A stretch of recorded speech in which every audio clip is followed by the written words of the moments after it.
ఇప్పుడు నేను కూడా గతంలో పిచ్చి పూజలు చేశా. మళ్ళీ సాంస్క్రిట్ శ్లోకాలు మంత్రాలు చదివి మరీ పూజలు, ఏదో దండం పెట్టి కొబ్బరికాయ కొట్టి లేచి రావటం కాదు.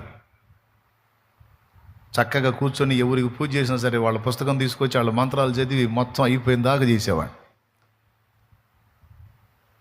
అన్ని చేసి చేసి చేసి అన్ని చరిత్రలు చదివి వాళ్ళు కూడా నాలాంటి సామాన్య మానవులేనని ఎరిగి, నాలో ఉన్న పాప చరిత్ర అంతా వాళ్ళలో కూడా ఉందని గుర్తించి, నాలో పనిచేసిన అరిషడ్ వర్గాలన్నీ వాళ్ళలో కూడా పనిచేస్తాయని గ్రహించి, కామ క్రోధ లోభ మోహ మదమాశ్చర్యములకు నేను బానిసనైనట్టు వాళ్ళు బానిసలేనని గుర్తెరిగి, సన్యాసి రాసుకుంటే బూడిద రాలిద్దని, నేను పాపినై ఉండి నేను మొక్కేవాళ్ళు పాపులై ఉండి ఆ పాపులు ఈ పాపిని ఏం బాగు చేస్తారు?